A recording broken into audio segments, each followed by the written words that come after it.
And we're here at Whitetail Golf Club. As you can see, once when you come in, they got that beautiful bridge, and it's one of those picturesque type golf courses. We're going to go through each one of the holes, talk about the rates, and the golf designer, James himself, who's a local from the area. The course was built by Jim Blaukovitch. We're here at Whitetail Golf Club. Let's take a look at this historical course built in the 90s. When it was first built, it was just 9 holes that was open for 1 year. Swipe my card, pay the fee. Why's this game so pricey for me? I'm swinging high, I'm swinging low, but my wallet's where the pain will show. If I ruled the course, let me tell you, friend, we'd all be playing till the daylight ends. Golf ain't free, but if it's up to me. History here, built in the 90s by Jim Blaukovitch. And when you walk on in, you'll see this bridge.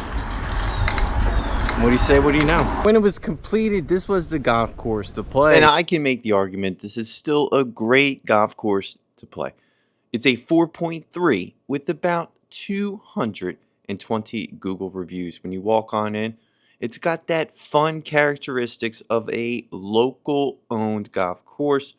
But when you dig a little deeper, you can see that the green fees and also the putting green surfaces are both very, very nice. So let's talk about the history. Officially opening public in 1993. It was always public and was designed by a local golf architect, James Blaukovitch.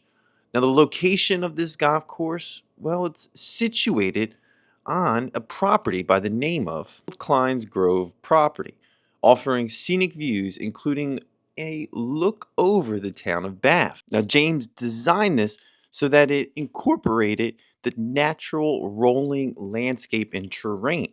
The course itself, well, it stretches a total of 6,432 yards from those blue tees with a par of 72, but it can run away from you. This is a little bit more of a challenging course if you've never played it before, although it's considered one of the more, I would say, hazardous type golf courses with 8 man-made lakes, numerous bunkers, and also providing country club-like putting green surface throughout each one of the holes.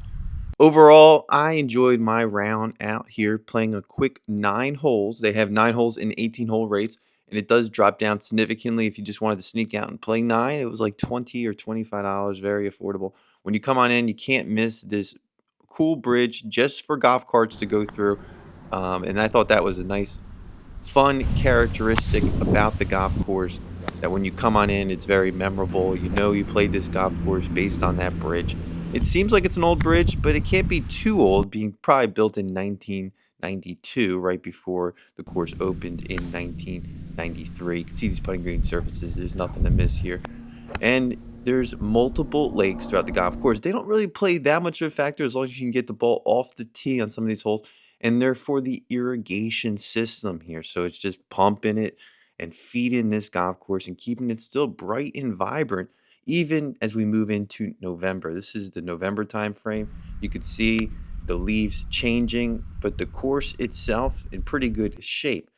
I think that this was a great destination golf course. If you're trying to play a few, there's one right next to it, Southmore. They're both James designed courses. This one, I don't know if I liked more. I might have liked more, but I played them back to back, and I think maybe you got to go out there and enjoy that, or let us know down in the comment section.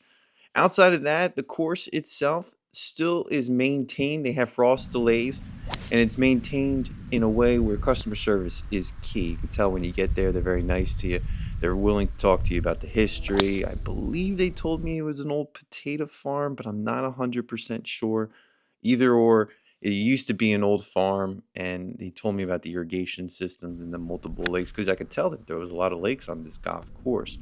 This is definitely a destination if you're in the Bath area and you're looking to play, but even if you're not in the Bath area and you're willing to drive in from Philadelphia or hell, New York City, this might be a good spot for you. You're not going to break the bank, and the toll just to come in was like $3 in comparison to some other golf courses if you're sneaking down to Delaware.